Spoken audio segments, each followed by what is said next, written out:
Hey guys, Chris3 here, and I would like to welcome you to race number 8 of this year's Feeling Racing League. We're going to be driving around Hungary. Really tight track, difficult to overtake, quite high speed, so qualifying will be key. So let's see how it pans out. And so we're here in the garage for short qualifying around the Hungaro ring. As you can see, I'm putting on my setup. And we're going to go out for our first lap of the afternoon. Like I said in the intro, qualifying is key around Hungary as it's a very tight and high speed track, which means it's very difficult to follow in these cars.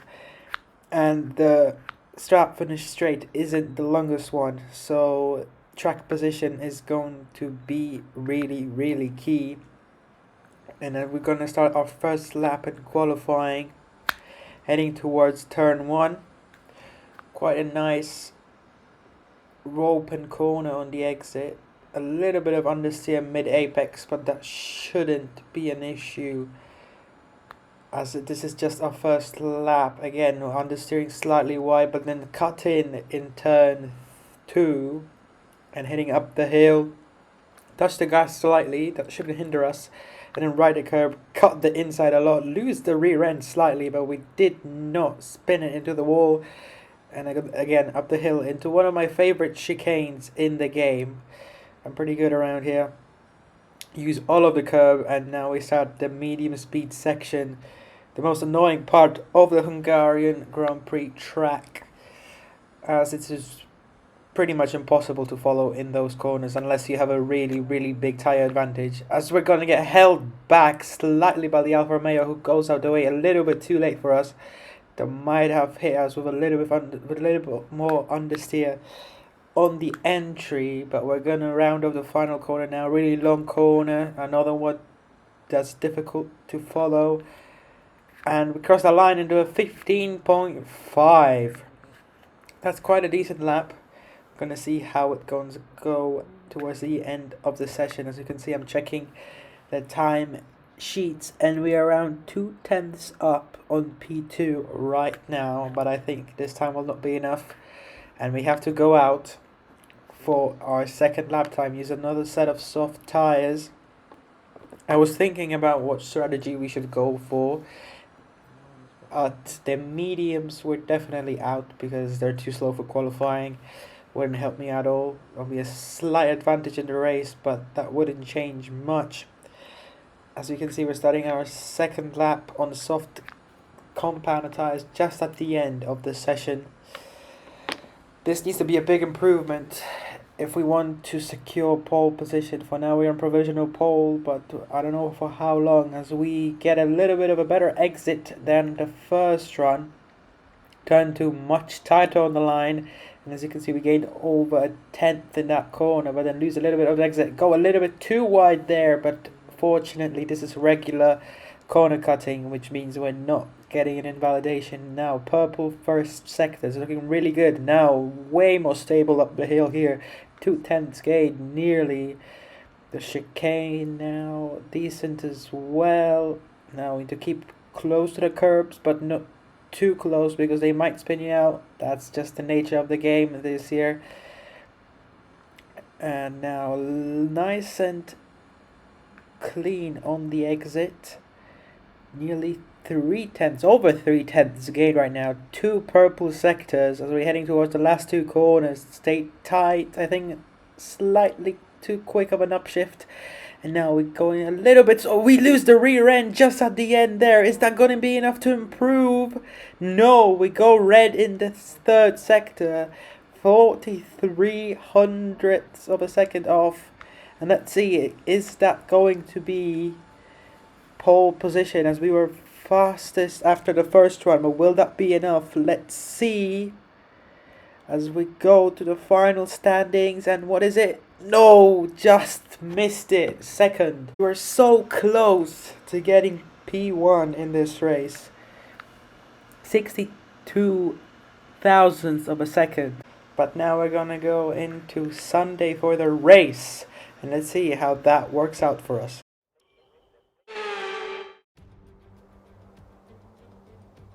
We're live on the outskirts of the capital, Budapest, at a track that's extremely popular with both the fans and our drivers. I'm of course talking about the Hungaroring, where we're about to begin the Hungarian Grand Prix.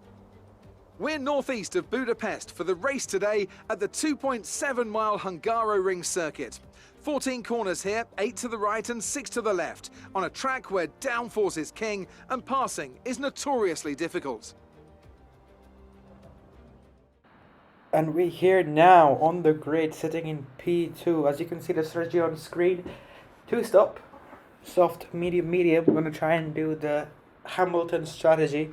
Try to do one extra pit stop and then go quicker on the second stint than the guys on the hard. That's exactly what I'm going to do, except I'm going to box off the softs earlier, and now I'm still changing my tire pressures to don't have the tires underheating or overheating in the corners. And we're going to skip to the end of the formation lap, lining up in second position behind the McLaren, still heating up the rear tires, trying to spin them up. They were pretty decent. So we're going to see, he pushed away from the grid a bit, so we're going to have to wait for everyone to line up. Like I said, the key right now will be to jump him straight away, hopefully in turn 1. Because later it's going to be difficult to overtake him until DRS goes on. And I need to push away from these guys to create a bigger gap behind, to have a good pit stop window for the first and then second pit stop. So we're going to wait for the whole grid to line up right now. And let's see, what is it going to be? 1 light, 2 lights, 3 lights, 4 and 5. And they're held for a very long time, but now we go, and that's a very good start, as we're already ahead of the McLaren, who started on pole position. We're going to head towards turn 1. He's going to try and lunge down the outside, but now we have an Alfa Romeo on our inside, but he doesn't do anything as he goes a little bit too wide, and we are very nicely in first place after turn 1, which is half of our plan completed. Now all we need to do is stay here for the next 35 laps through all the chaos and safety cars that we're probably going to get this race. But now we just need to stay calm, as you watch me going a little bit too wide out of the corner there. Now we just stay calm, stay consistent, and start knocking in those laps to push away from the guys behind. So now we are at the end of lap 2, on to 3. Our pace is really good, 2 seconds already ahead of the Alfa Romeo behind, but we get our first safety car of the day. Fortunately, it's just a virtual. And now we're going to skip to the end of the virtual safety car. Thankfully, it's not a full one, because then all of my progress would be undone. However, that would allow me to box onto the new fresh set of tires. And yeah, we have another McLaren now retiring in the bottom corner in turn 3 there, but I don't think it's going to cause a safety car, as we just need to continue our race from here and wait it out. Okay, so now lap 5. We had to push. The gap is pretty much the same, 2.8 seconds, 3 seconds. We're going to box this lap like I planned just before the start of the race, to get on those fresh medium tires to push away from these guys, as they probably gonna try one stop from softs to hards, but that strategy is really bad, as the tires at the end of both stints are really tired, and we have to use these softer and newer tires to a good advantage. So we are going to have to push like crazy for the next 2 stints, and hopefully no safety car is going to ruin it, as we head out in P5 right now, just behind the Mercedes. And like I said, now it's all push. We have to gain back the time we're gonna lose, as we have a retiree McLaren in sector 2, yellow flags, as we're going to have a safety car. That's so unlucky. We just boxed, and we're going to lose a lot of positions now, as my championship rival in the Alfa Romeo has stayed out on these softs and is now going to gain a free pit stop. and might just put on the hard tires, and that's exactly what happens. Lap 8, safety car restart as the safety car is coming in this lap. My championship rival gained a free pit stop. He's now ahead of me on the hard, so he's trying to go to the end.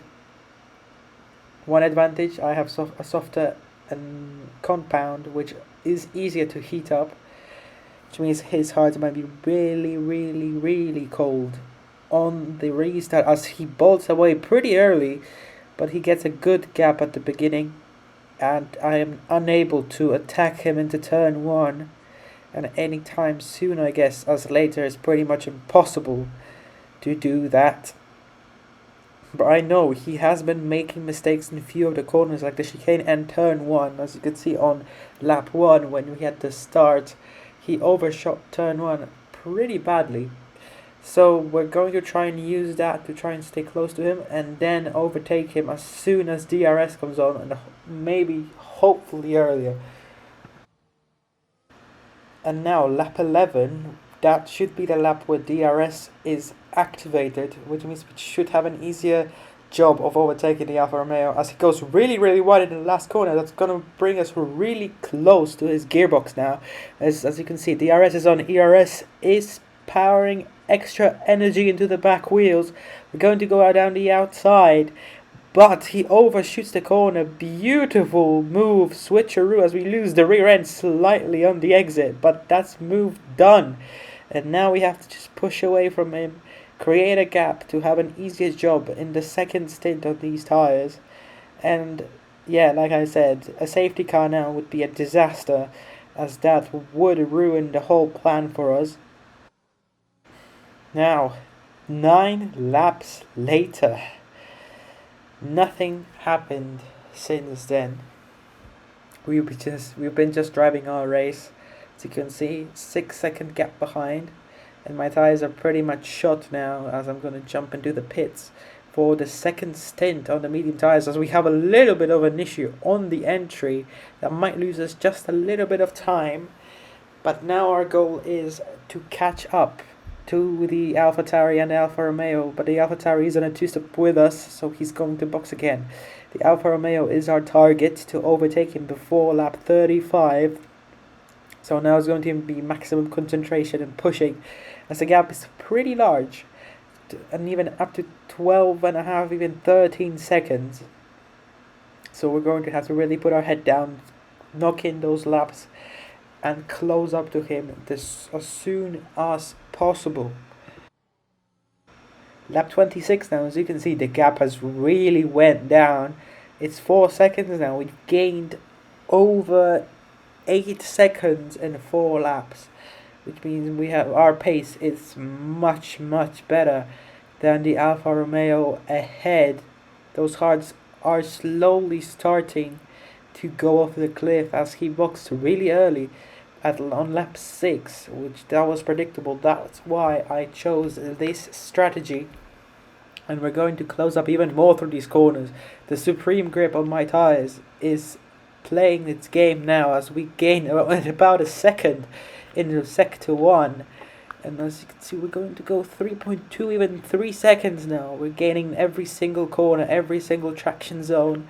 As now the gap is below 3 seconds. That's 1.5 seconds gain just in sector 1 and 2 alone on this lap. He's really struggling on his tires. And 2 laps later, no, a lap later, lap 29, we are ready on his gearbox, on his rear wing. You can see us in his mirrors. 3/10.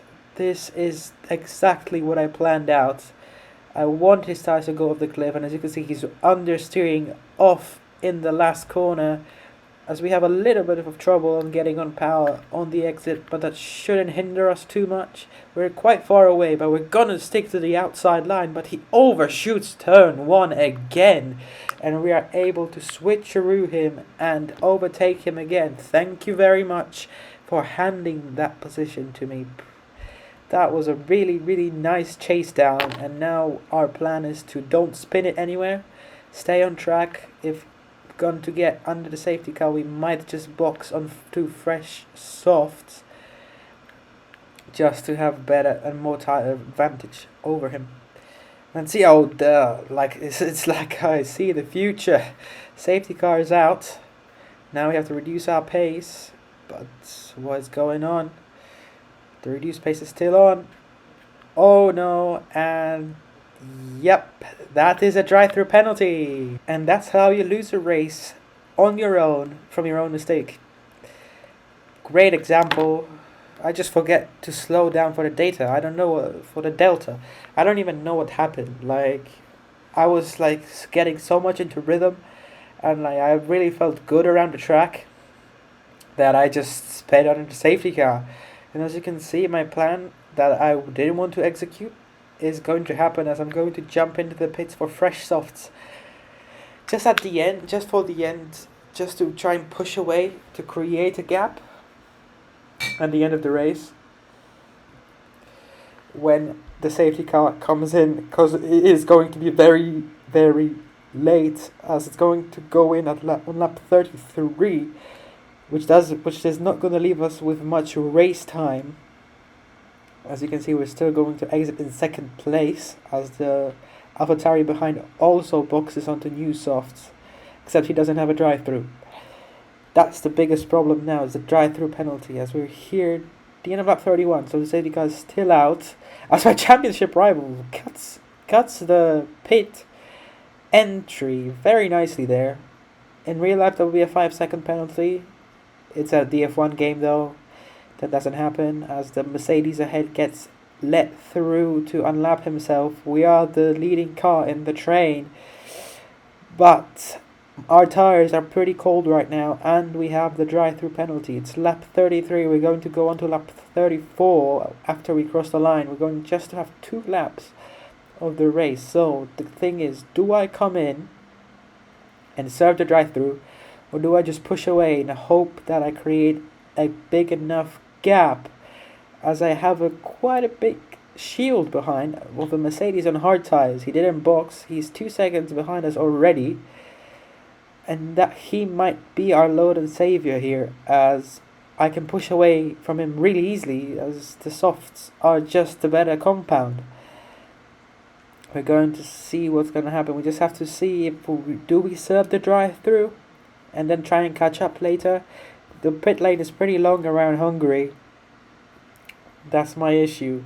And I'm fighting in the cockpit. Should I serve it or should I not? Because I didn't get the message from my team to serve it. But I think the choice is the only one. Try and get the drive-through off and push away, as we already have a 5-second gap. As I'm doing purple sectors on these fresh softs, really have the extra pace above everyone behind. Yeah, but I think we're going to come in and serve the drive-through, although my team didn't tell me to. But yeah, the way into the pit lane is lit blue, which means we're going to come in and have to serve this 20 seconds of pain. The black and white flag above, meaning that the guys won't serve me on the pit stop. I'm just serving my drive-through, and everyone's just passing me on the left. Let's see, we exit the pit lane, and the drive-through is not off. Great, good job, the F1 game. Absolutely amazing. The drive-through didn't get cancelled. We are still having the extra 25 seconds counted on at the end of this race, as the AlphaTauri gets the gifted win. It's all my mistake, honestly. It's all my mistake, as I just forget to slow for the delta. And we end our race in P7. Really disappointing, because we had the pace to win here easily, as the AlphaTauri who won the race also wins driver of the day.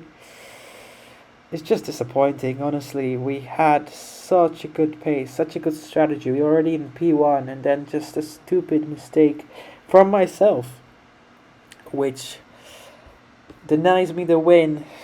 But hopefully we're going to come back stronger next weekend, as this is not the end of the world. We're still first in the championship standings, still leading it. And hopefully this stays like that till the end of the season. And now we're going to get confirmation. Yep, P7 as the extra 25 seconds get added on. I'm going to try and fight it out with the league, but for now, see ya.